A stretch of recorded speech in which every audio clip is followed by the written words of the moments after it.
Adentrada la noche de 1815, la brisa cargaba el olor a incienso barato mezclado con el moho añejo de los salones de la hacienda La Esperanza, una mansión de lujo y secretos. La cuna, adornada con encajes finos y tallas doradas, se mecía suavemente, pero su interior estaba desoladoramente vacío, un vacío gélido que gritaba una ausencia indescriptible.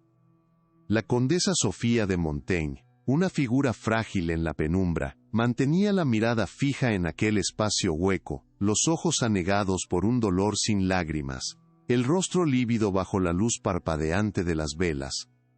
A su lado, casi una sombra, el capataz Mateo, antes esclavo, sostenía un pergamino arrugado, su documento de manumisión, un símbolo de libertad conseguida al precio de la condena de un alma. Un pacto macabro se había sellado, y el precio cobrado era el más alto. No había indicios de una partida apresurada, ni rastro de lucha que justificara la desolación de la cuna. Solo la leve fragancia de lavanda, un perfume infantil que persistía, parecía burlarse de la ausencia de la vida que debió haber estado allí.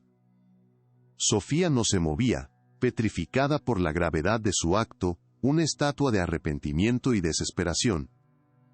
Sus dedos, antes delicados y hábiles con agujas y pinceles, estaban ahora crispados, como garras que intentaban, en vano, aferrar lo que se había perdido para siempre.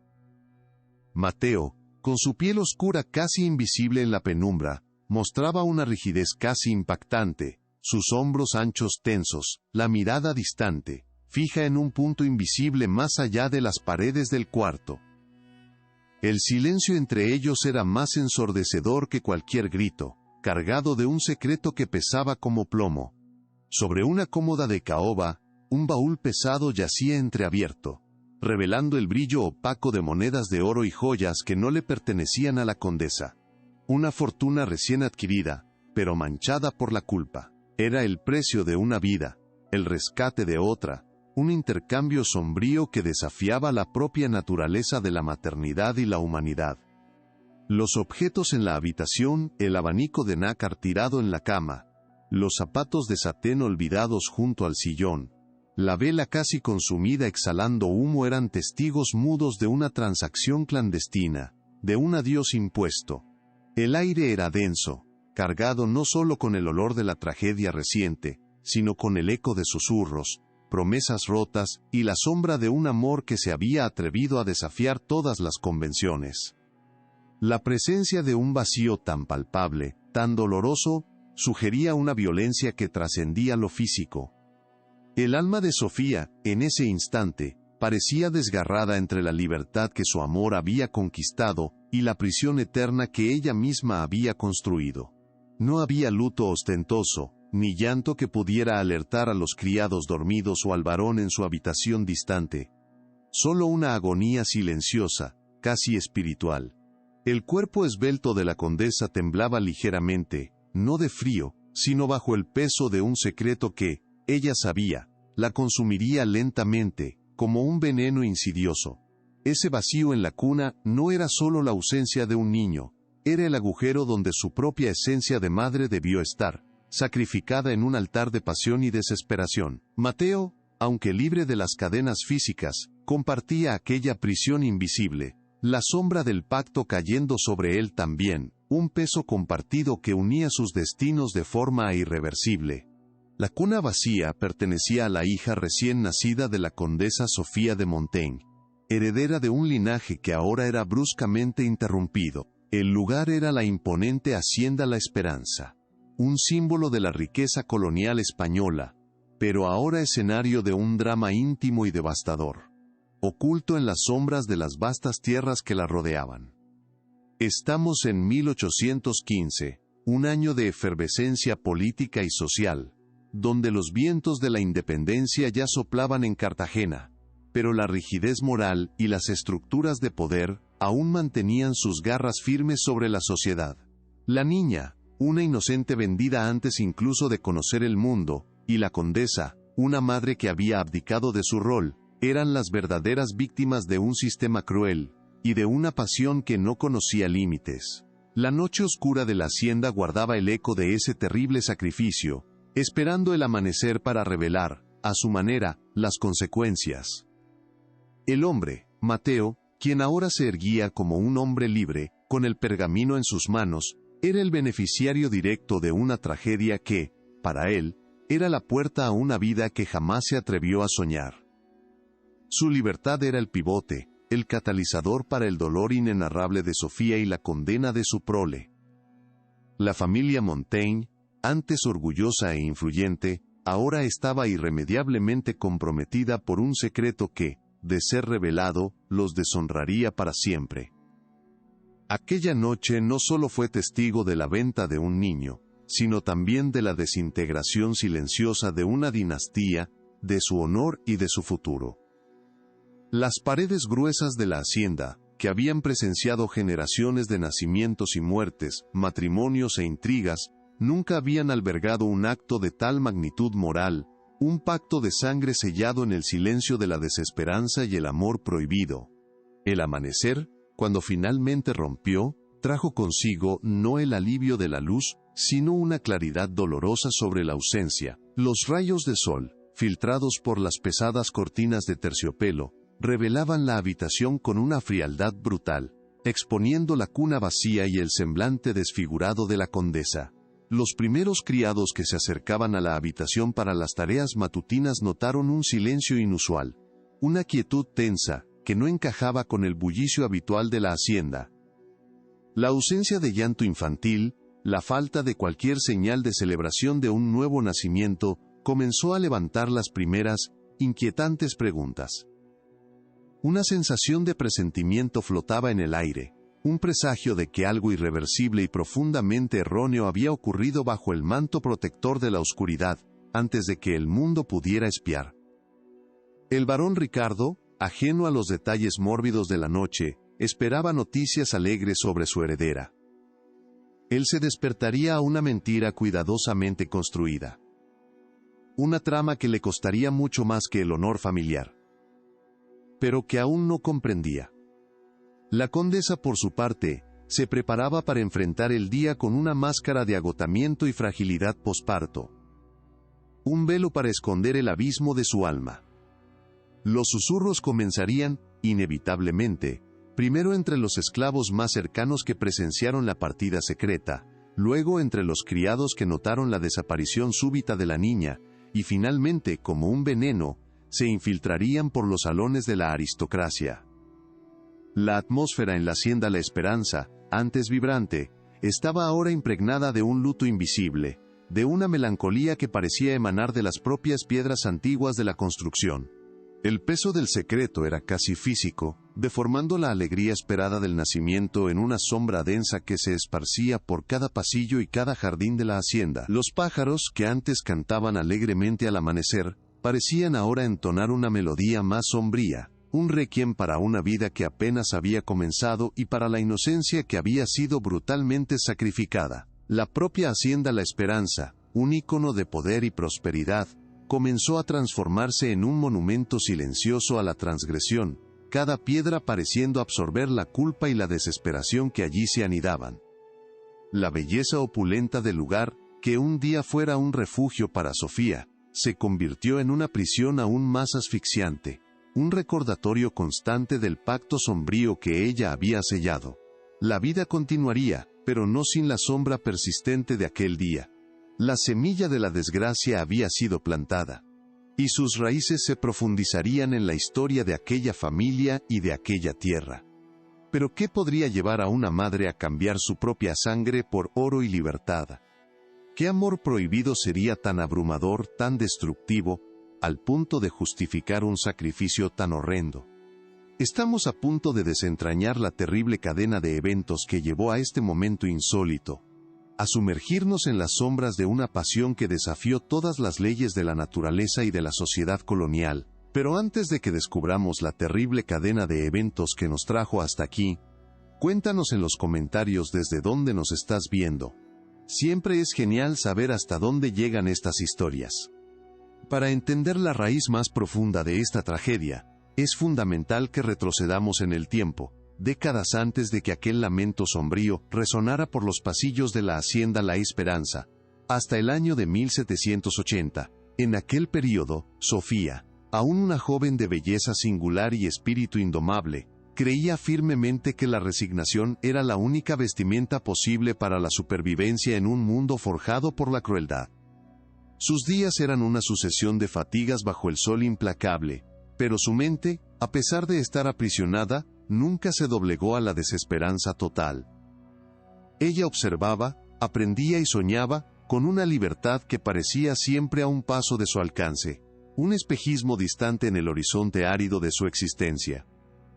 Esa creencia en la resignación, sin embargo, era una hoja afilada, lista para volverse contra ella misma cuando la tormenta finalmente estallara. Sofía no había llegado a la hacienda La Esperanza por medio de un barco negrero o de una subasta de ganado. Ella había nacido allí, hija de una mujer esclavizada que, decían los susurros, poseía una sangre más noble de lo que la corona española reconocía. Desde pequeña, llevaba la marca de su ascendencia mixta, una piel más clara y rasgos que la distinguían de los demás cautivos. Esto no le confería privilegios, sino una extraña soledad, como si flotara entre dos mundos, sin pertenecer plenamente a ninguno. Su madre, ya fallecida a su tierna edad, le había dejado como herencia no oro ni tierras, sino una quietud observadora, y una mirada que parecía ver más allá de las apariencias, una sagacidad rara en el ambiente opresor. Creció como una flor silvestre en suelo árido, resiliente, e inesperadamente bella. La rutina diaria de Sofía era una red compleja de trabajo y observación silenciosa. Aunque realizaba las tareas comunes de una mujer esclavizada, trabajar en los campos de caña, preparar comidas simples para los otros cautivos, su inteligencia y su destreza manual la destacaban. Ella tenía la responsabilidad de tejer los delicados encajes para los manteles de doña Clara, la esposa del amo, una tarea que la llevaba al interior de la casa grande, permitiéndole mapear cada rincón, cada sonido y cada secreto. Su belleza, una mezcla exótica de herencias, era tanto una bendición como una maldición, atrayendo miradas indeseadas y celos velados, pero también garantizando una cierta invisibilidad a los ojos de los señores, quienes la veían como un objeto de apreciación, no una mente peligrosa. Entre los demás cautivos, Sofía mantenía una relación de respeto cauteloso. No era la líder de revueltas ni la confidente de todos los secretos. Su naturaleza era más reservada, su fuerza residía en la calma aparente y en la capacidad de escuchar sin juzgar. Los más viejos la veían con una mezcla de compasión y temor, reconociendo en su mirada la promesa de un destino singular, para bien o para mal. Los jóvenes la admiraban por su altivez silenciosa, su negativa a quebrarse por completo bajo el peso de la servidumbre.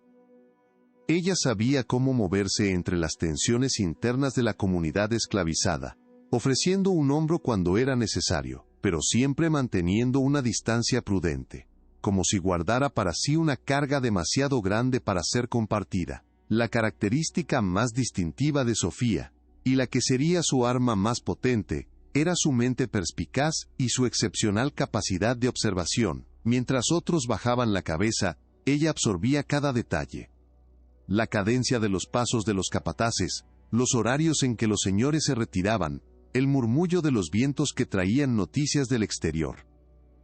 Poseía también un don innato para las hierbas y la medicina popular, aprendido de su abuela, una antigua curandera del pueblo. Muchas veces, curaba las heridas de sus compañeros de cautiverio en secreto, sus manos ligeras y su conocimiento ancestral aliviando dolores que el sistema no reconocía. Era una habilidad que le confería un propósito velado, una forma de resistir sin levantar la voz. Como ya se mencionó, Sofía no fue traída a la hacienda La Esperanza. Ella simplemente existía allí desde el primer aliento. Su acta de nacimiento era la propia tierra donde sus ancestros habían sido forzados a trabajar. Su madre, una esclava con rasgos amerindios e ibéricos, había fallecido poco después del parto, legándole a su hija un pasado nebuloso y un futuro incierto. No conoció la libertad ni el recuerdo de ella, solo la realidad brutal de la servidumbre impuesta. Esto la diferenciaba de muchos otros, que cargaban la memoria de un hogar perdido y la nostalgia de una cultura arrancada.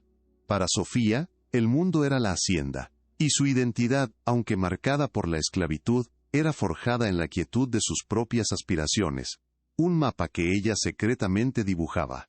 El amo y señor de la hacienda La Esperanza era don Ricardo Velasco, un hombre de mediana edad con el rostro marcado por el sol y una sonrisa que podía ser tan cortés como gélida. Aunque se presentara como un hacendado próspero y un buen cristiano en público, en los pasillos de la hacienda su reputación era de tiranía velada. No era el tipo que empuñaba el látigo personalmente, pero su frialdad calculadora y sus decisiones implacables causaban más estragos que cualquier golpe físico. Su ambición era insaciable, buscando expandir sus tierras y su poder a toda costa, transformando la vida de los esclavizados en mera moneda de cambio para sus grandiosos proyectos. Bajo su égida, la disciplina era sinónimo de tortura, y la obediencia era forzada por el miedo constante. La hacienda La Esperanza se extendía por vastas leguas bajo el sol tropical, sus campos de caña de azúcar pareciendo un mar verde que alimentaba la fortuna de don Ricardo. Era un imperio de trabajo forzado, con una casona principal de arquitectura imponente, jardines exuberantes y establos repletos de caballos de raza.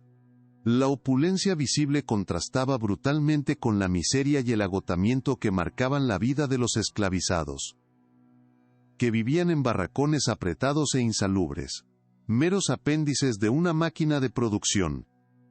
Ubicada estratégicamente cerca de un río navegable, la hacienda era un punto crucial para la salida de la producción, lo que le garantizaba a don Ricardo no solo riqueza, sino también una considerable influencia política y social en la región. La fama de crueldad de don Ricardo no se limitaba al trato que les daba a los esclavizados, aunque este fuera por sí mismo un capítulo sombrío. Él era conocido por su implacabilidad en los negocios, eliminando rivales comerciales con maniobras legales y acuerdos cuestionables. Decían los rumores que hasta su propia familia sentía el peso de su puño de hierro. Doña Clara, su esposa, vivía bajo la sombra de la sumisión, y sus hijos eran moldeados a imagen y semejanza de su autoritarismo. Ricardo veía cualquier forma de debilidad como una invitación a la explotación, y su palabra era ley absoluta, sostenida por una red de capataces leales e implacables que actuaban como extensiones de su voluntad inquebrantable. Su poder era tanto económico como moral, sofocando cualquier chispa de resistencia. La jerarquía de poder en la hacienda estaba tan rígidamente definida como las líneas de caña que se extendían hasta el horizonte. En la cima, inquebrantable, estaba don Ricardo, cuya voluntad se propagaba a través de sus capataces, hombres de confianza que ejercían control directo sobre los trabajadores. Debajo de ellos, los mayordomos, muchos de ellos mestizos o criollos, que eran un eslabón tenue entre los mundos de los señores y los cautivos, a menudo más crueles en su intento de probar lealtad. Doña Clara, la esposa, aunque fuera la señora de la casa, ejercía un poder más sutil, dictando las reglas internas de la mansión y las conductas de las criadas. Esa estructura militarizada de mando y obediencia, donde cada uno tenía su lugar y su función en la máquina de la opresión, garantizaba que la crueldad pudiera florecer sin objeciones, un sistema que se alimentaba del miedo. En esos días antes de la catástrofe, la hacienda La Esperanza latía con el ritmo engañoso de una vida en apariencia normal. El sol salía por el este, pintando el cielo de tonos naranjas sobre los cañaverales, y los esclavizados comenzaban su jornada laboral bajo la atenta mirada de los capataces. Las voces de las lavanderas resonaban en el río, mezclándose con el chirrido de las carretas cargadas, y el lamento lejano de alguna canción olvidada.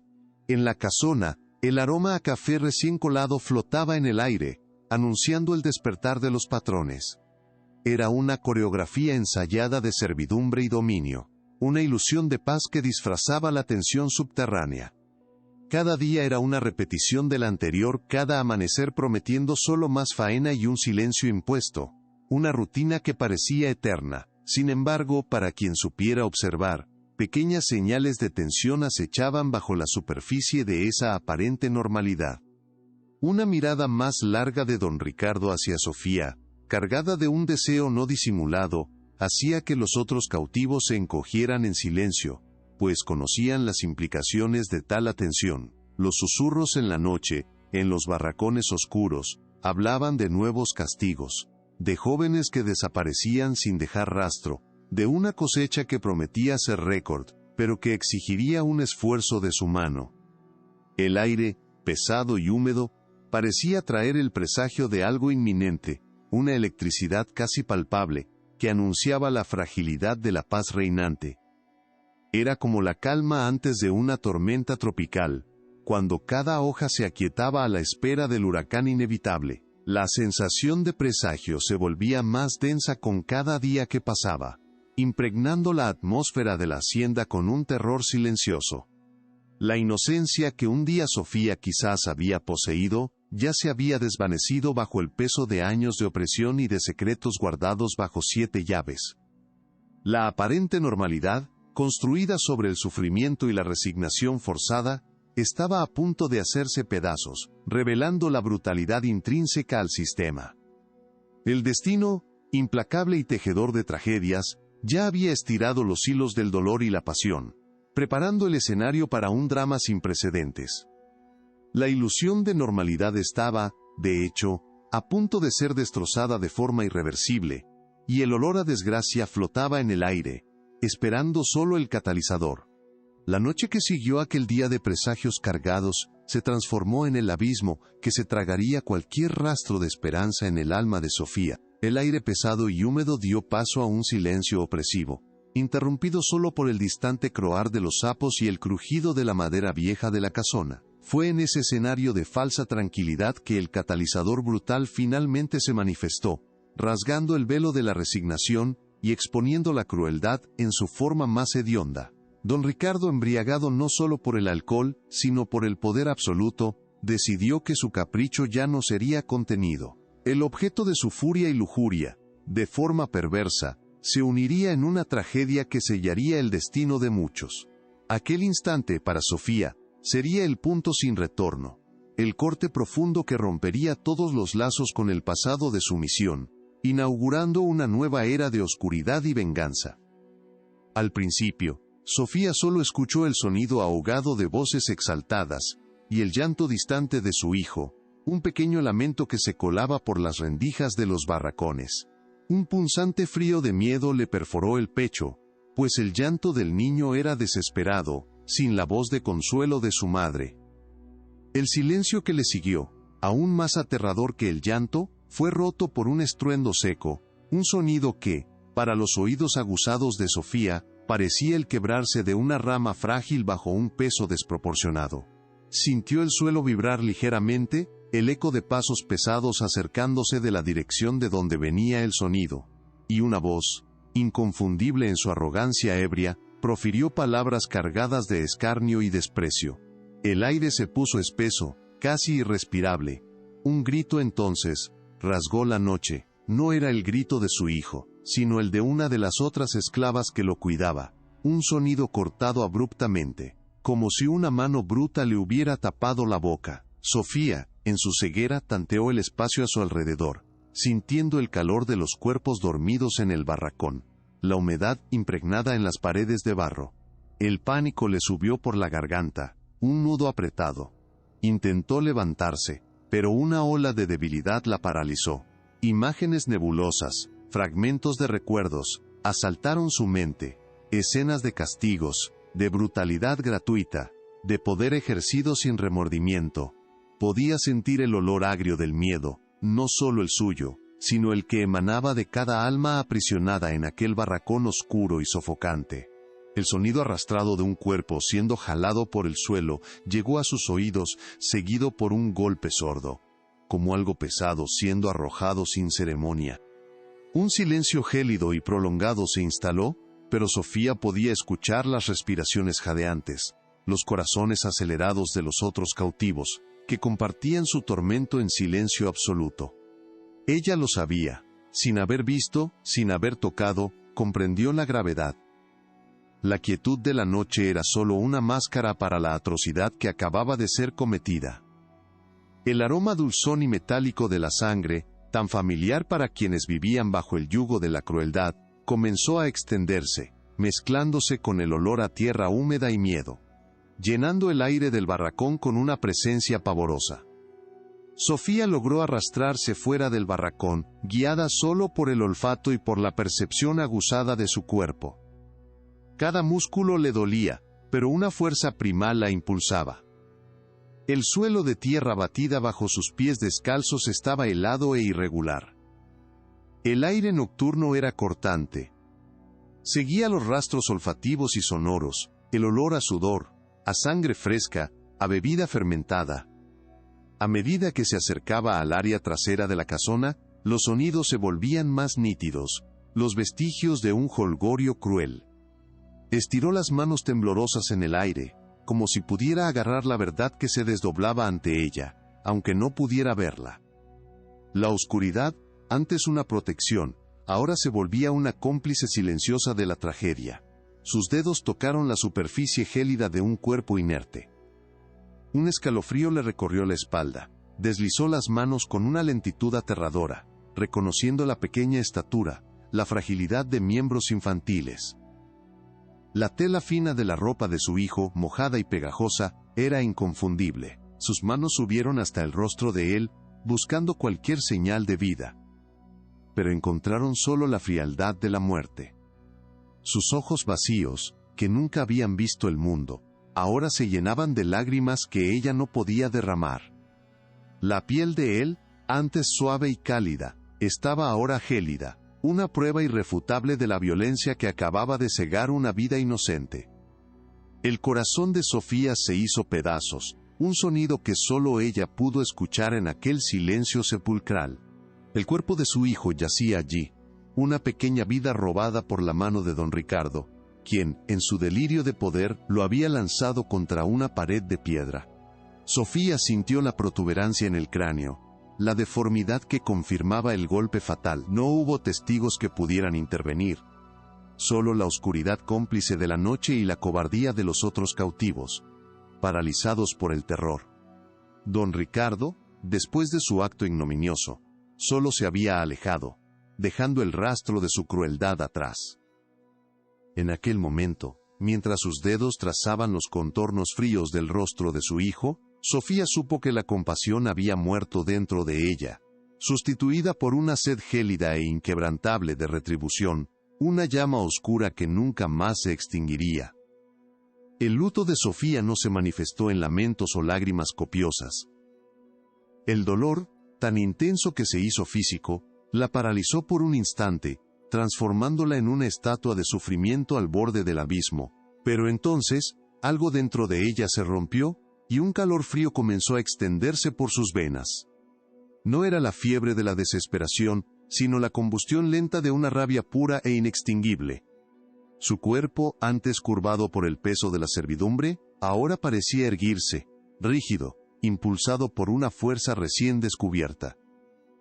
Sus puños se cerraron, las uñas clavándose en la palma de sus manos, un dolor menor que el que irradiaba de su alma. Era el renacimiento de una mujer, ahora forjada en la fragua de la tragedia, lista para desmantelar el mundo que la había herido. La primera reacción física de Sofía fue un temblor incontrolable, no de miedo, sino de una energía brutal que explotaba de su interior. Sus músculos se tensaron, cada fibra de su ser respondiendo a la violencia de la pérdida. Se levantó, tambaleándose al principio pero luego con una firmeza sorprendente. La ceguera, antes una vulnerabilidad, parecía agudizar sus otros sentidos, afinando su percepción del mundo a su alrededor. Su tacto, su olfato, su audición, todo se intensificaba, transformándola en una cazadora silenciosa en la oscuridad. La rabia comenzó a cristalizarse en una resolución fría e inquebrantable, una pared de hielo alrededor de su corazón herido. No había más espacio para lamentaciones, solo para el propósito que se formaba en su mente. La rabia de Sofía no era un fuego descontrolado, sino un brasero contenido, ardiendo con una intensidad constante e implacable. No gritaría, no imploraría, no se rendiría al dolor. En cambio, la furia se transformó en acero, forjando una determinación silenciosa, casi aterradora. Cada latido de su corazón herido resonaba con la palabra venganza. Su cuerpo entero parecía contraerse, no en desesperación, sino en preparación. La decisión era clara, cristalina como la hoja de un cuchillo. Don Ricardo y sus cómplices pagarían.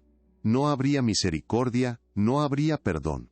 El plan, aún embrionario, comenzó a formarse en las profundidades de su mente, un laberinto de pasos calculados y silenciosos, de golpes precisos e inevitables. Esa misma noche, junto al cuerpo frío de su hijo, Sofía hizo un juramento silencioso. No era un juramento a los dioses o a los ancestros, sino a sí misma, al dolor que la consumía y al recuerdo de una inocencia robada. El plan nació allí, alimentado por el odio y por la necesidad visceral de justicia. No sería una venganza impulsiva, sino un ritual meticulosamente orquestado, cada paso pesado con la intención de devolver el dolor infligido al doble. La mujer que yacía en el suelo junto a su hijo muerto ya no era la esclava sumisa, era la personificación de la furia contenida, la sombra que se movería en la oscuridad, reescribiendo la historia de la hacienda con sangre y silencio. La fase inicial de la preparación de Sofía implicó una inmersión silenciosa y casi invisible en la rutina de la casona y de sus ocupantes. No necesitaba ojos para ver los patrones. Sus oídos se convirtieron en los espías más aguzados, memorizando el chirrido específico de los escalones bajo el peso de don Ricardo, el arrastrar de los pies de los capataces después de la cena, los ronquidos pesados que indicaban el sueño profundo. Notó el fuerte olor a rapé de uno, el aroma a aguardiente de otro, las fragancias dulzonas de los perfumes de las mujeres de la casa, la humedad de la noche, la dirección del viento, el canto de los grillos. Cada detalle sensorial era catalogado, creando un mapa mental vívido del ambiente y de sus habitantes, sus debilidades y sus hábitos. Su ceguera, antes una desventaja, se transformó en una herramienta poderosa de camuflaje. Nadie sospechaba que la esclava, aparentemente indefensa y enfocada en sus tareas domésticas, estuviera en realidad absorbiendo cada fragmento de información. Se movía por las sombras, tocando las superficies, sintiendo la textura de la madera gastada, la frialdad del hierro forjado, la aspereza de la piedra. Con sus manos mapeó el terreno, identificando rutas de escape, escondites potenciales, y los puntos ciegos de la vigilancia. Sabía dónde las puertas rechinaban más fuerte, dónde los pisos crujían, dónde se guardaban las llaves. Los detalles que pasaban desapercibidos a los ojos videntes, eran para ella las piezas cruciales de un complejo rompecabezas.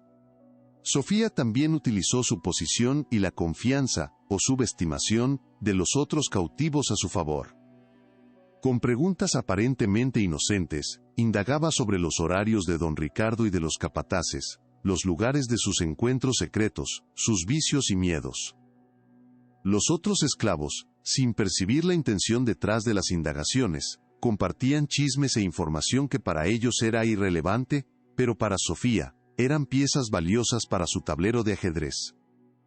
Supo, por ejemplo, que don Ricardo tenía el sueño pesado después de grandes borracheras, y que uno de los capataces tenía un miedo irracional a la oscuridad. Cada murmullo, cada risa o lamentación, añadía una nueva capa de conocimiento a su trama meticulosa. Identificó las vulnerabilidades, no solo de los hombres que la oprimían, sino del propio sistema de la hacienda. Sabía dónde se guardaban los suministros, qué puertas eran más frágiles, qué animales eran más ruidosos, y cuáles podían ser usados como distracción. Percibió la ineficiencia de los guardias durante ciertas horas de la noche, cuando el cansancio o el aburrimiento los volvían negligentes. La frialdad de la piedra de la despensa, el olor a moho en los sótanos, el eco de los pasos en el patio principal, todo era parte de su arsenal de datos. La inteligencia que acumulaba silenciosamente era la fundación sobre la cual construiría su castillo de retribución, un edificio erigido con cada detalle observado y cada punto débil explorado. La preparación física y mental de Sofía era un ritual solitario y exhaustivo. En las pocas horas de descanso, mientras los otros dormían, ella se movía por los barracones o por rincones aislados de la hacienda, practicando movimientos furtivos, perfeccionando su equilibrio en terrenos irregulares. Calculaba la fuerza necesaria para derribar a un hombre, la velocidad de un golpe, la precisión de un lanzamiento. Con una ramita, entrenaba en el suelo de tierra, visualizando los objetivos, imaginando cada paso, cada esquiva. El cuerpo, antes acostumbrado al trabajo arduo y repetitivo, ahora se adaptaba a una nueva forma de disciplina, a una danza mortal que la prepararía para el enfrentamiento que vendría, silenciosa y letal como una serpiente. Sus manos, callosas por la labor diaria, se convirtieron en instrumentos de precisión. Comenzó a recolectar y preparar herramientas rudimentarias, un cuchillo de cocina hurtado y afilado contra piedras, un pedazo de cuerda resistente, hierbas venenosas recolectadas en el monte y trituradas en secreto. Cada objeto era probado, su eficacia evaluada en la oscuridad, su textura y peso memorizados. Sofía no contaba con la fuerza bruta, sino con la astucia, la sorpresa y el conocimiento íntimo del ambiente. Probó métodos de estrangulamiento en pedazos de tela, midió la profundidad de un corte imaginario, calculó el tiempo de acción de un veneno en pequeños insectos. Cada experimento, por macabro que fuera, fortalecía su resolución.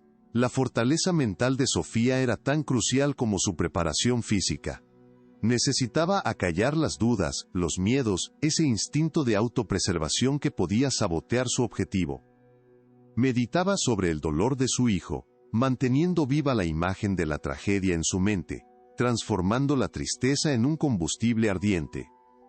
Visualizaba cada paso de su plan, ensayando mentalmente cada movimiento, cada sonido, cada reacción. Se hizo inmune al sueño, al hambre y a la fatiga, alimentada solo por la llama de la venganza. Su enfoque era absoluto, su mente, una hoja afilada que cortaba cualquier distracción, concentrada únicamente en la tarea que tenía por delante. La retribución implacable.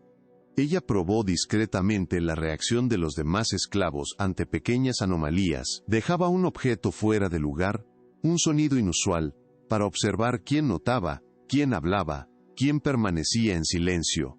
Entendió que la mayoría estaba tan acostumbrada a la opresión, que no percibiría los cambios sutiles que ella estaba orquestando. Esa certeza fortaleció su creencia de que su venganza sería atribuida a algo sobrenatural o al azar, y no a la mano de una ciega.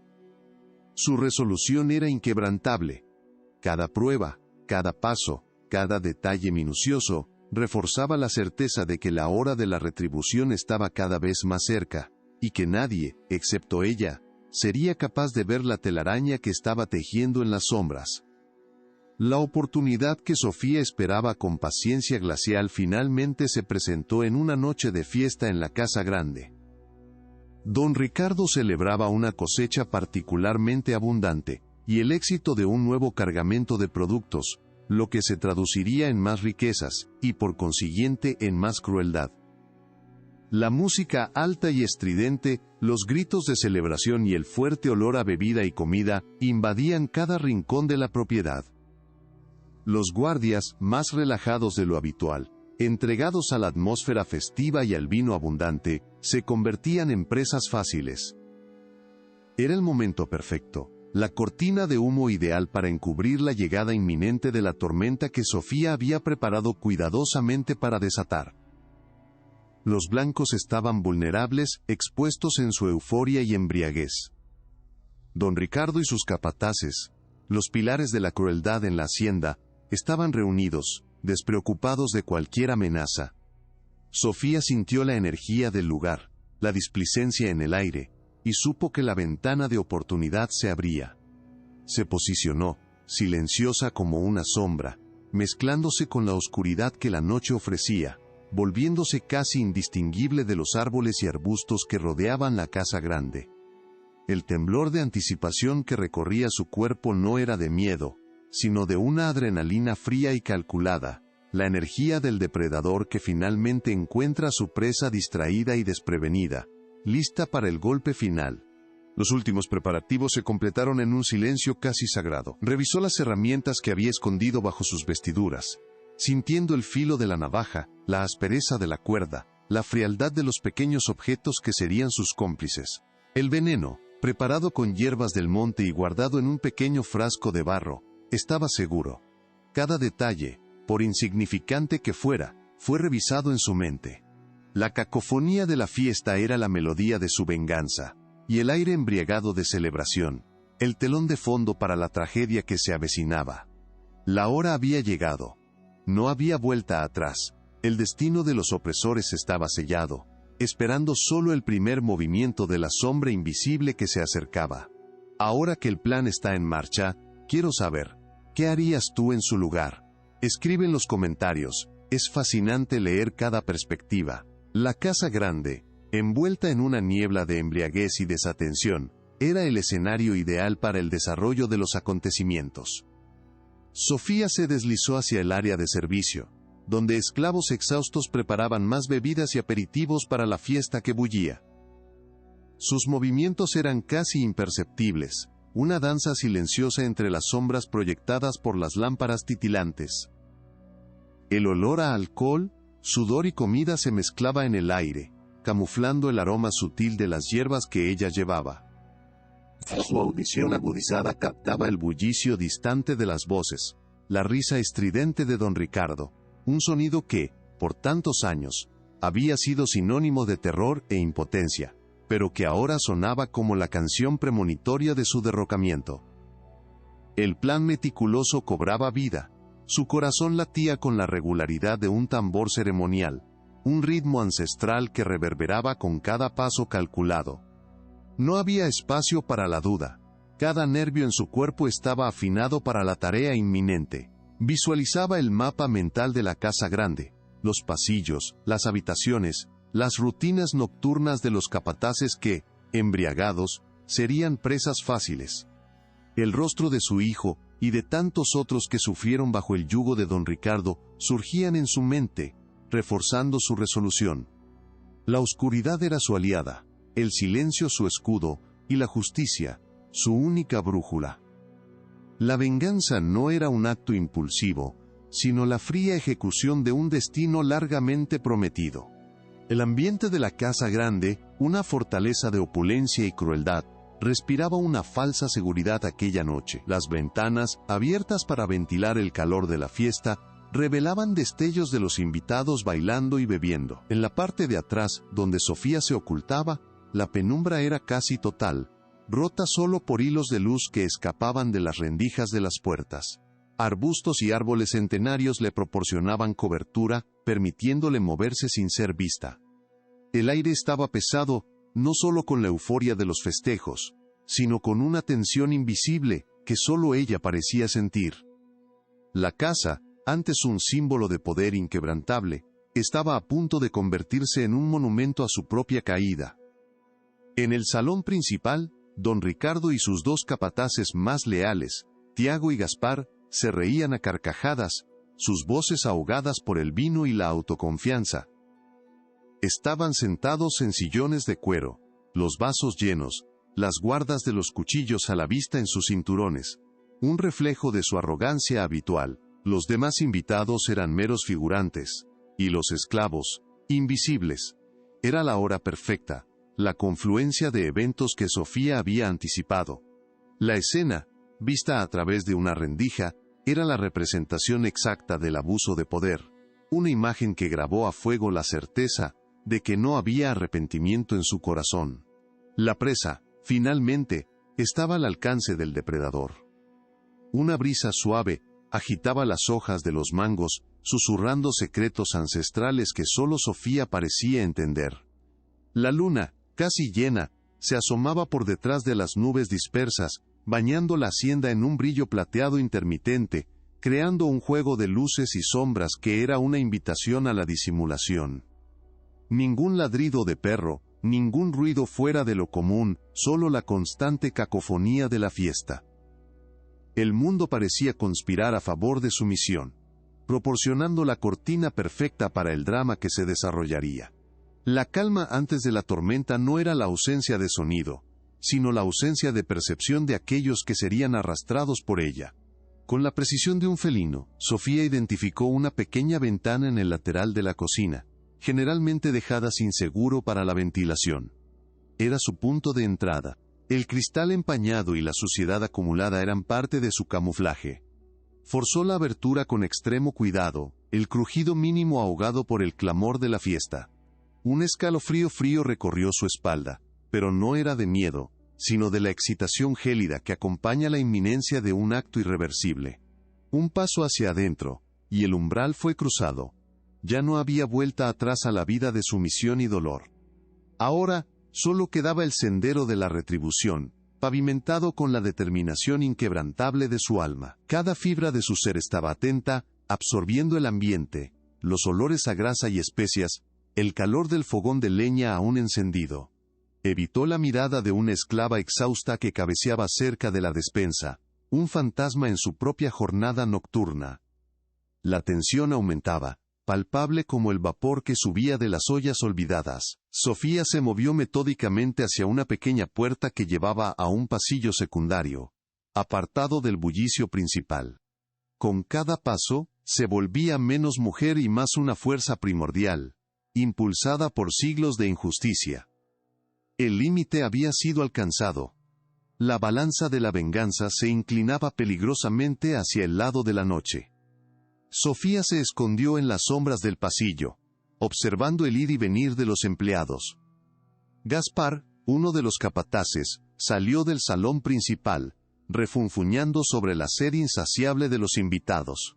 Tropezaba ligeramente. El efecto del alcohol era evidente. Su objetivo primario, el más vulnerable, se revelaba. Esperó pacientemente a que se alejara del salón, caminando hacia la cocina en busca de más vino. El momento era perfecto. El plan, ensayado exhaustivamente en su mente, estaba listo para ser ejecutado. El aire denso de la noche cargaba el presagio de un evento que cambiaría para siempre el destino de aquella hacienda y de sus opresores, silencioso en su inevitabilidad. Gaspar, corpulento y descuidado, entró a la cocina, buscando una botella en la barra más alejada. No notó la leve alteración en la oscuridad, ni el movimiento suave detrás de él. La fiesta lo había cegado al peligro que se escondía en las sombras que él y sus semejantes crearon. Sofía emergió, no como una persona, sino como una extensión del ambiente, un espectro que se materializaba del ébano de la noche. Tenía el cuchillo en las manos, el filo reluciendo débilmente en la penumbra. El primer acto de su venganza no sería un ataque frontal, sino un silenciamiento rápido y eficiente, un recordatorio de que incluso los más poderosos podían ser alcanzados en la vulnerabilidad de sus vicios. Con una velocidad sorprendente, nacida de años de agilidad furtiva para evitar castigos, Sofía abordó a Gaspar por la espalda. Una mano cubrió su boca antes de que cualquier sonido pudiera escapar, ahogando el gruñido de sorpresa. La otra, sosteniendo el cuchillo, encontró el punto preciso en la garganta que ella había estudiado en sus observaciones. No fue un golpe de rabia descontrolada, sino de precisión quirúrgica, el resultado de una intención fría y calculada. El cuerpo de Gaspar se estremeció violentamente por un breve momento, una danza macabra de impotencia y shock. El vino tinto que buscaba permanecería intacto, así como su vida. La reacción inicial de Gaspar fue de confusión, seguida de un terror gélido en sus ojos cuando intentó luchar, pero sus extremidades ya estaban pesadas por el alcohol y la sorpresa del ataque. Arañó el aire, su cuerpo retorciéndose en un intento desesperado por liberarse, pero el agarre de Sofía era firme, inquebrantable. El sonido burbujeante de la respiración interrumpida fue el único testimonio audible del primer acto de justicia. El ballet de vida y muerte duró solo unos segundos agonizantes, un epitafio silencioso para una vida de crueldad. El silencio que siguió no era solo la ausencia de sonido, sino la presencia sofocante de la retribución, un peso intransferible. El cuerpo de Gaspar cedió, pesando sobre Sofía por un instante antes de que ella lo guiara suavemente al suelo, detrás de una pila de sacos de granos, fuera de la vista de cualquiera que pudiera entrar a la cocina. No permitió que la emoción nublara su enfoque. Limpió el cuchillo con un trapo viejo que encontró, cada movimiento premeditado y desprovisto de titubeo. El plan seguía adelante, la primera ficha del dominó había caído. La sangre en el suelo, un recordatorio visceral de la fatalidad, era el comienzo de una serie de eventos irreversibles. Un hito para la larga noche que se extendía. El silencio de la cocina era cómplice de su terrible secreto. Para asegurarse de que ningún grito alertara a los fiesteros, Sofía había amordazado a Gaspar con un trozo de tela antes de su golpe final. La velocidad de la ejecución y la embriaguez de la víctima fueron sus mayores aliados, transformando un enfrentamiento potencialmente ruidoso en un evento casi imperceptible. Nadie en el salón principal, absorto en sus celebraciones ruidosas, podría imaginar lo que se desarrollaba a pocos metros de distancia. La invisibilidad de Sofía era su mayor arma, una ventaja forjada en la sumisión y el silencio impuestos por toda una vida. El mundo de ellos estaba a punto de ser puesto de cabeza por una fuerza que nunca vieron, nunca imaginaron. La resistencia de Gaspar, aunque breve, fue un último suspiro de su vida abyecta, un reflejo instintivo que rápidamente se deshizo en la nada. Intentó empujarla, pero sus músculos pesados no eran rival para la agilidad concentrada y la fuerza de la determinación que impulsaba a Sofía. El aire en sus pulmones se esfumó, y sus ojos, antes llenos de arrogancia, ahora expresaban solo un pavor mudo. Se convirtió en una masa inerte, un elemento más descartado en la opulencia de la casa grande.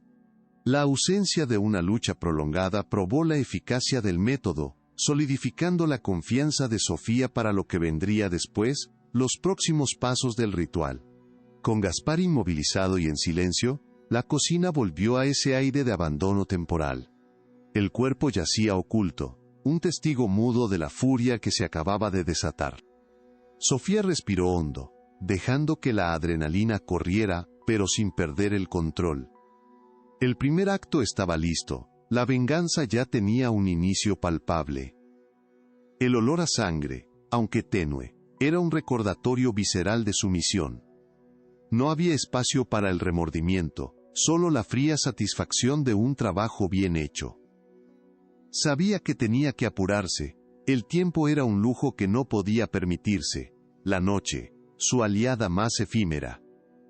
Durante todo el proceso, la expresión de Sofía se mantuvo inalterable, una máscara de acero que ocultaba el torbellino de emociones que se agitaba dentro de ella. Sus ojos, que antes expresaban resignación, ahora ardían con una llama fría y calculada. No había sonrisas de triunfo ni lágrimas de luto, solo la concentración implacable de quien cumple un propósito mayor. Ella era la personificación de la justicia implacable, un instrumento de retribución que se movía con la gracia mortal de un depredador. El dolor antiguo se había transformado en fuerza, la sumisión en poder y el miedo en una voluntad inquebrantable. Después de asegurar el primer cuerpo, Sofía se deshizo rápido de las evidencias más obvias, arrastrando a Gaspar a una despensa oscura y cerrando la puerta por fuera con un candado oxidado que había guardado semanas atrás. El olor a vino fuerte en la despensa, de botellas rotas y olvidadas, ayudaría a disimular cualquier rastro. El plan era borrar la huella de su paso, haciendo que el descubrimiento fuera un verdadero reto. Un reloj en el pasillo marcaba las horas con indiferencia. Ella se preparó para el siguiente paso, su mente ya calculando el próximo movimiento, la siguiente víctima. La noche era larga, y había más por hacer. El siguiente objetivo era Tiago, el capataz más cruel, famoso por su brutalidad gratuita. Probablemente estaría en el establo, supervisando a los esclavos en el molino que aún funcionaba para producir la cachaza que abastecía la fiesta. Sofía rodeó la casa grande, usando los huertos como cobertura, su ruta trazada con precisión. El sonido rítmico del molino, amortiguado por la distancia, era un faro en su camino. Sabía que la clave para la segunda víctima era la astucia, la capacidad de atraerlo a un lugar donde estaría aislado, y de nuevo, vulnerable en su arrogancia y borrachera. Al llegar cerca del establo, Sofía observó a Tiago, quien golpeaba el suelo con un látigo, regañando a los pocos esclavos que operaban el molino. Estaba solo, los otros capataces inmersos en la fiesta. La oportunidad se le presentaba. Escondió el cuchillo y un pequeño frasco de veneno en su puño. Con voz baja, llamó el nombre de Tiago, imitando el sonido de una esclava en apuros. Curioso y siempre en busca de nuevas víctimas para su perversión, él se acercó, con el rostro iluminado por la linterna que llevaba. Su arrogancia fue su perdición, el cebo perfecto para la trampa de Sofía. Cuando Tiago se acercó, con la mente ya corroída por el alcohol y la lujuria, Sofía se rebeló, pero de una forma que lo confundió.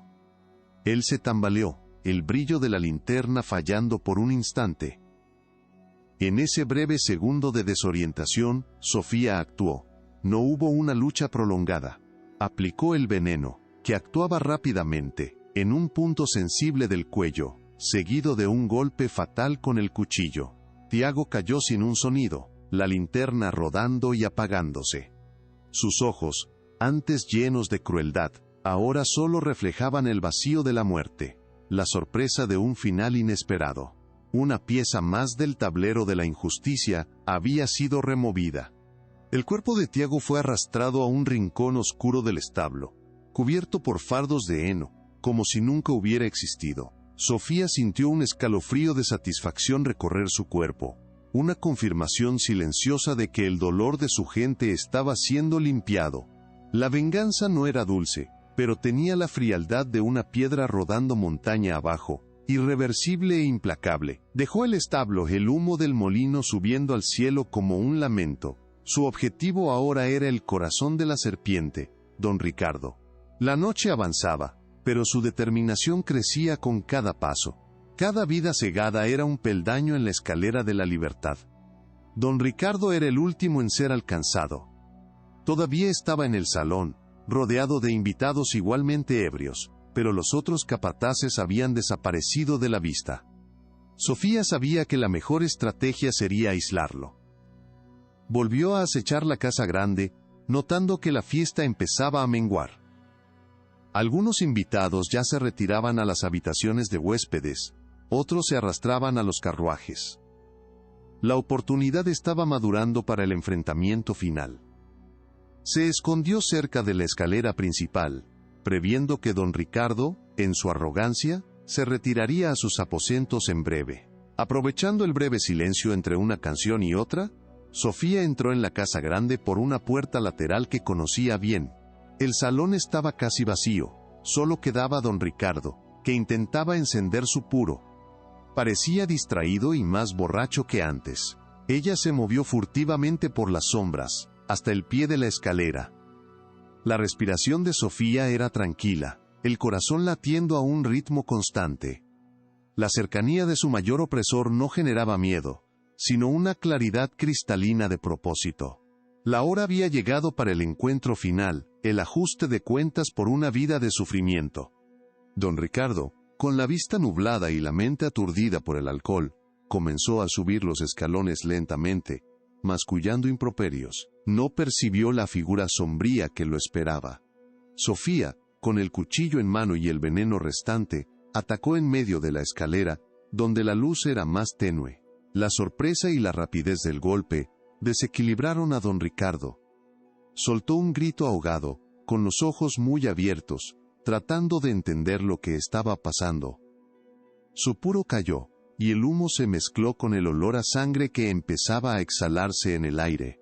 Un vapor sofocante que flotaba sobre los últimos momentos de la fiesta. La lucha de don Ricardo fue desesperada pero ineficaz. Intentó agitar las manos, arañando el aire, pero su fuerza era ilusoria, sus movimientos lentos y descoordinados. El miedo le heló el alma, reconociéndolo demasiado tarde.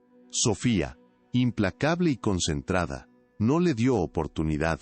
El cuchillo, con precisión estudiada, alcanzó su pecho, una y otra vez, lavando siglos de opresión en cada golpe. El veneno, la gota final, garantizaba el fin. Era el último suspiro de un régimen de terror, la conclusión de un ciclo de sufrimiento impuesto a tantos. Los ojos de don Ricardo se fijaron en los de Sofía, una mezcla de incredulidad y horror en sus últimos instantes. Vio la imagen reflejada en sus propios ojos. No una esclava sumisa, sino una vengadora implacable, la personificación de la justicia que él tanto negó. Intentó murmurar algo, quizás un ruego de clemencia, quizás una maldición, pero su voz falló. La sangre corría, pintando los escalones de la escalera, un lienzo macabro que narraba la historia de su caída. La fiesta en el piso de abajo todavía resonaba, un contraste cruel con el silencio fatal que ahora envolvía al amo de la hacienda. Con un último suspiro, el cuerpo de don Ricardo se desplomó, cayendo por los primeros escalones con un golpe sordo, una marioneta cuyos hilos habían sido cortados. Su rostro, antes lleno de arrogancia, ahora reflejaba la paz fría de la muerte. Sofía lo observó, su respiración pesada, pero su mirada firme. La venganza estaba completa. La opresión, encarnada en esa figura, yacía sin vida. La casa grande, por tantos años un bastión de crueldad, había sido purificada por la sangre de sus propios tiranos. Los esclavos quizás no lo supieran aún, pero una nueva era había comenzado esa noche silenciosa, en las sombras de la oscuridad cómplice. El último acto estaba consumado. Don Ricardo yacía en la escalera, una figura patética en su derrota final. Sofía no se detuvo a contemplar lo que había hecho. Limpió el cuchillo una última vez, el ritual de purificación de su herramienta de justicia. El silencio en la casa grande se hacía más profundo, los ecos de la fiesta finalmente se extinguían. La sensación que la invadía no era de triunfo eufórico, sino de una calma gélida, la resolución de una ecuación que por mucho tiempo permaneció sin resolver. El destino había sido reescrito, no con pluma, sino con acero y sangre, una marca indeleble en la historia de esas tierras. Un pesado silencio se instaló sobre la casa grande, interrumpido solo por el crujido de las hojas al viento y el crepitar distante de brasas moribundas en la cocina. La cacofonía de la fiesta se había disipado por completo, reemplazada por una quietud que parecía absorber cualquier sonido, testigo silencioso de la tragedia. Sofía permaneció inmóvil por un instante, escuchando. Ningún sonido de alarma, ningún grito de pánico. La invisibilidad de su acto era total. El tiempo que antes parecía arrastrarse, ahora volaba, llevándose consigo los últimos vestigios de la noche, hacia un nuevo amanecer, uno que sería muy diferente.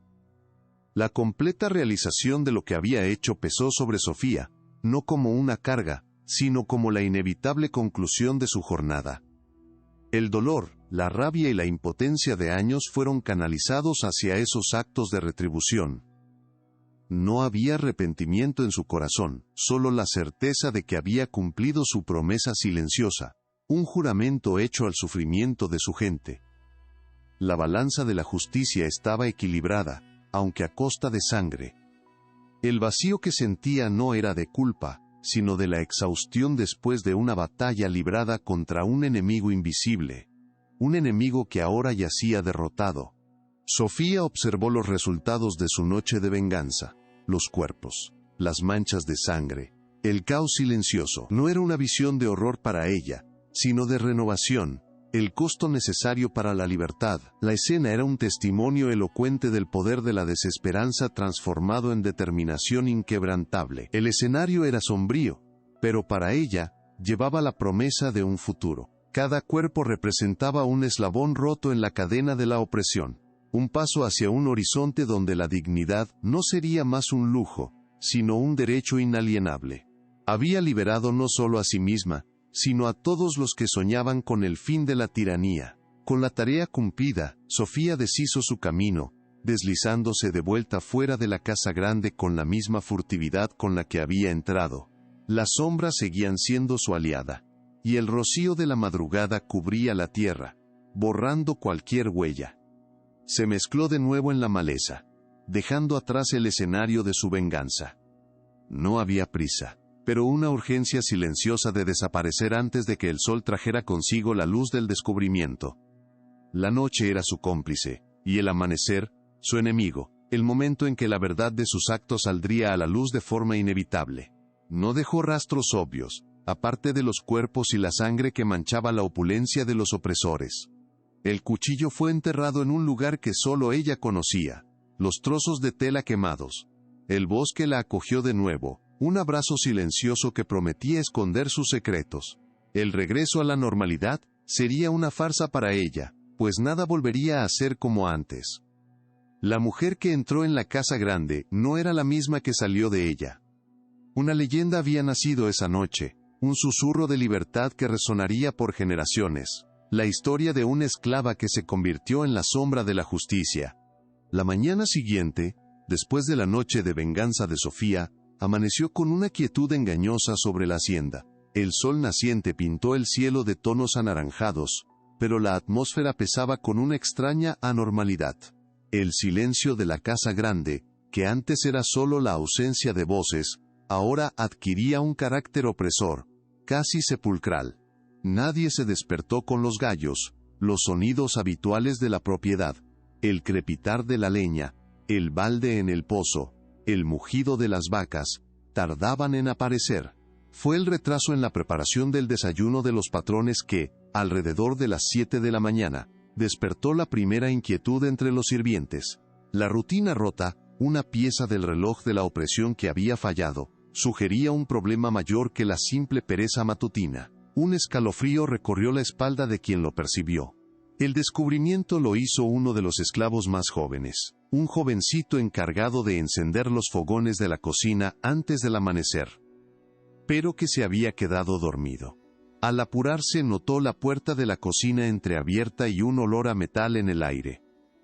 Con la valentía de la inocencia mezclada con el miedo a un castigo, se asomó. Lo que vio lo dejó helado, al cocinero, tirado en el piso, en un charco de sangre oscura que ya se estaba coagulando. Un grito agudo, infantil y lleno de terror, rompió el silencio de la hacienda, un sonido que retumbó por los campos y despertó a los demás con una brutalidad inesperada. El terror de ese niño sirvió como la señal de alarma para el caos que estaba a punto de desatarse, anunciando que la noche había sido mucho más que simplemente oscura. El grito del muchacho atrajo a los primeros capataces y a algunos esclavos que estaban cerca, quienes pronto se encontraron con la escena macabra en la cocina. La incredulidad reflejada en sus caras se convirtió en puro pavor a medida que encontraban más cuerpos. En el salón, el comedor, los cuartos de la casa grande, con cada puerta que abrían, una nueva revelación de horror.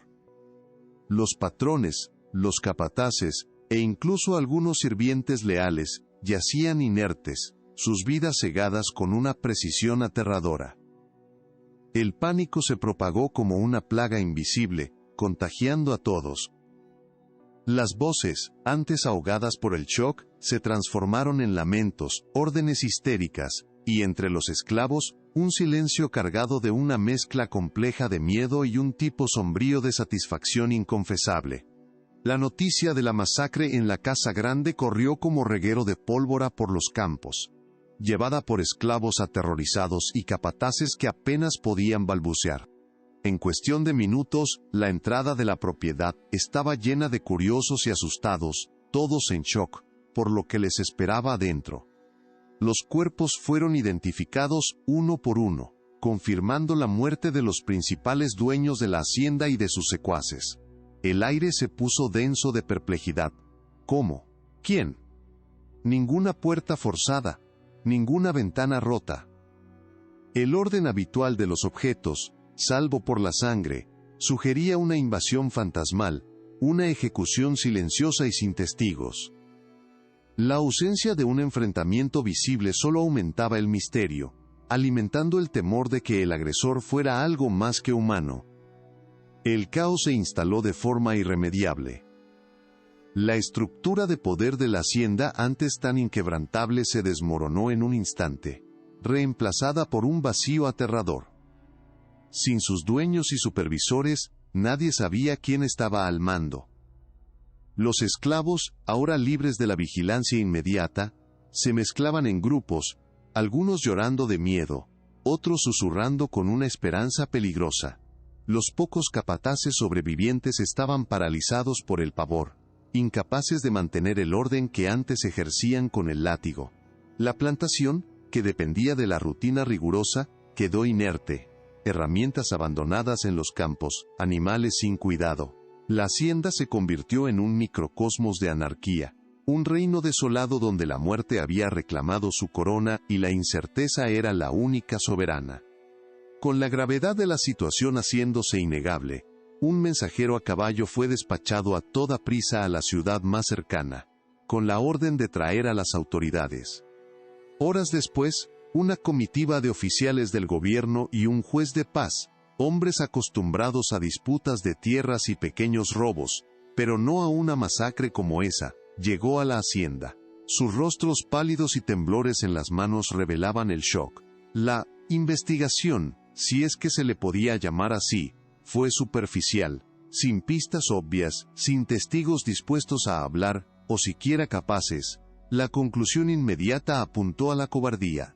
La escena era un enigma indescifrable para mentes tan limitadas por el prejuicio y la arrogancia del poder. La versión oficial, rápidamente elaborada para calmar a la población y evitar un pánico mayor, culpó a un grupo de bandidos itinerantes o salvajes, que, supuestamente, invadieron la hacienda. Sin embargo, esta explicación nunca convenció del todo. Los métodos empleados, la ausencia de robo significativo, la precisión de las muertes, todo esto parecía desmentir la narrativa. En los pasillos de los barracones, y en los rincones aislados de las plantaciones vecinas, una verdad diferente empezó a circular. Susurros sobre una justicia sombría, un espíritu vengador, que se había levantado contra la crueldad de los patrones. La verdad oficial era una manta delgada sobre la llama inextinguible de los rumores, alimentados por el deseo de ver a los opresores castigados. La ausencia del amo principal y de sus herederos directos, todos víctimas de aquella noche fatídica, dejó la propiedad en un vacío de poder. Los pocos parientes lejanos que quedaban, dueños de otras tierras, reaccionaron con una mezcla de furia ciega y un miedo paralizante. La preocupación por la herencia se mezcló rápidamente con el pavor de que tal destino pudiera caer sobre sus propias haciendas. En vez de lamentar la pérdida, se apresuraron a organizar una defensa, aumentar la vigilancia, y sobre todo, aplastar cualquier chispa de revuelta que la audacia de Sofía pudiera haber encendido. La venganza, para ellos, era una afrenta directa a su autoridad. Un precedente peligroso que debía ser borrado a toda costa, antes de que la idea se extendiera. Los funerales de los patrones fueron apresurados y realizados con una ostentación forzada. Un intento desesperado de restaurar la dignidad y el poder que la muerte les había arrancado. Ataúdes de madera pulida fueron exhibidos en procesión. Discursos encendidos sobre la barbarie y la cobardía de los agresores fueron pronunciados ante una audiencia de hacendados y políticos asustados. Todo era una puesta en escena, un ritual vacío para reafirmar el orden social que había sido brutalmente cuestionado. El miedo, sin embargo, era palpable. Mientras los patrones lamentaban en público, los esclavos, forzados a presenciarlo, mantenían un silencio profundo, sus miradas furtivas intercambiando mensajes de un entendimiento que los blancos jamás podrían descifrar. El olor a incienso no podía disimular el hedor a sangre y terror. La casa grande, antes el centro opulento e incontestable del poder, se transformó en un fantasma de sí misma. Puertas y ventanas, antes abiertas a la brisa, fueron tapiadas con tablas. El lujo ahora parecía macabro, cada objeto un recordatorio silencioso de la violencia que allí había ocurrido. Nadie se atrevía a pasar la noche en sus aposentos, y los esclavos evitaban incluso pasar cerca, a menos que fuera por órdenes directas. La plantación, por su parte, siguió produciendo, pero bajo una nube de tensión constante. Las rutinas, antes también establecidas por la rigidez de los patrones, ahora se cumplían con una vigilancia paranoica, en un intento de evitar que la hacienda se convirtiera en un símbolo permanente de fragilidad y rebelión para el mundo exterior. La respuesta de los hacendados vecinos y de las pocas autoridades involucradas fue unánime y brutal. La represión.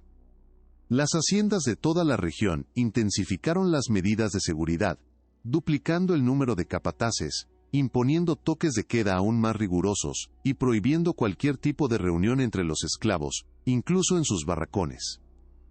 La violencia contra los cautivos aumentó exponencialmente, en un intento desesperado de aplastar cualquier chispa de rebelión que el acto de Sofía pudiera haber encendido. Era una exhibición grotesca de poder, una forma de reafirmar la jerarquía que había sido sacudida.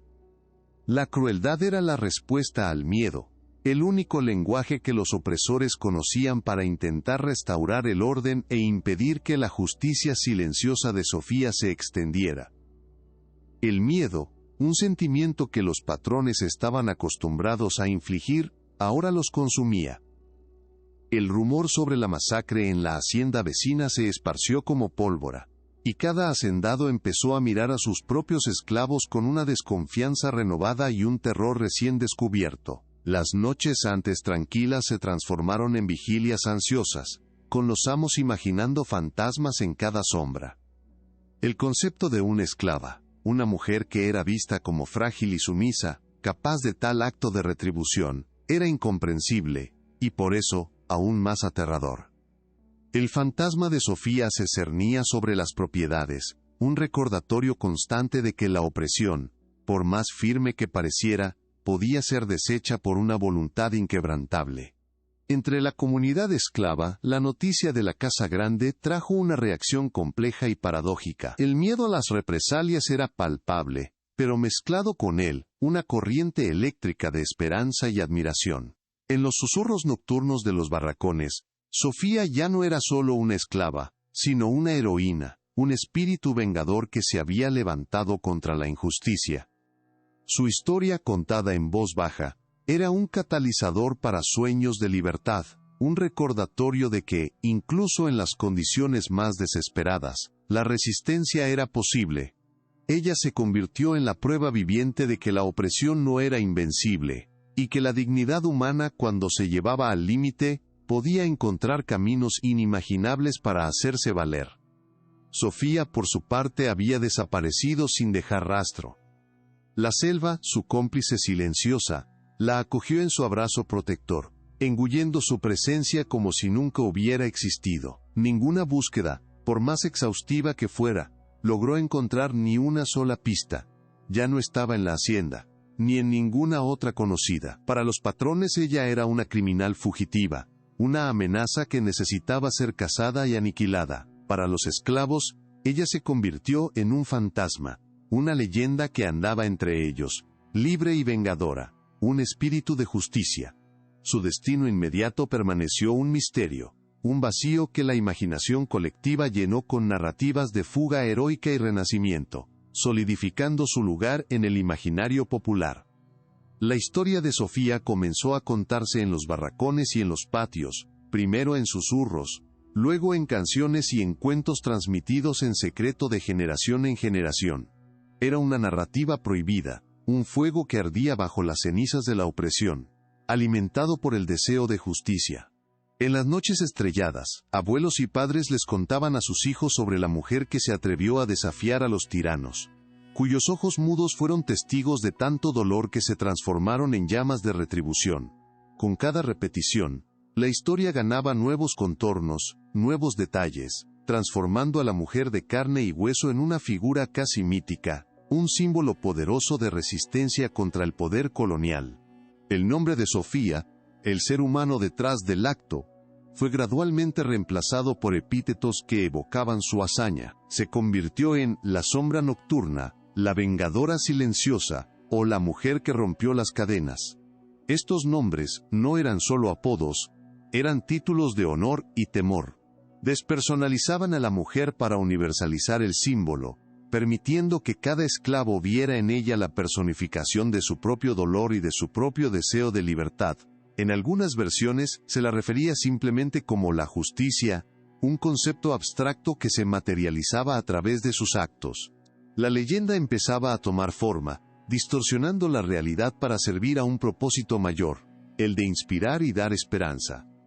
Con el tiempo la historia de Sofía no solo se esparció, sino que también se enriqueció con elementos sobrenaturales, haciéndola aún más potente. Decían que podía moverse sin ser vista, atravesar paredes, o que su toque era veneno puro. Algunos contaban que los espíritus de los ancestros la guiaban, y que el propio bosque se abría para protegerla. Estos exageros míticos, aunque fantásticos, servían para amplificar el mensaje de su invencibilidad y la imposibilidad de ser contenida por los medios convencionales. Se convirtió en una figura folclórica, un fantasma que asombraba los sueños de los opresores y habitaba las esperanzas de los oprimidos, la personificación de la rebelión que el sistema no podía erradicar. Para los patrones, Sofía se convirtió en el terror encarnado, la pesadilla de cada noche mal dormida. Su figura era una advertencia sombría de las consecuencias de una crueldad desmedida, un recordatorio constante de que el poder absoluto podría, en un abrir y cerrar de ojos, ser subvertido. Para los oprimidos, sin embargo, ella era algo mucho más complejo e inspirador. Era la personificación de la justicia divina, la esperanza de que la retribución llegaría, aunque fuera de forma silenciosa e invisible. Ella representaba la voz de aquellos que no tenían voz, la fuerza de los que eran considerados débiles, un faro de libertad en la oscuridad de la esclavitud. Sofía era la prueba de que incluso un solo individuo, cuando era movido por el más profundo de los dolores, podía reescribir su propio destino.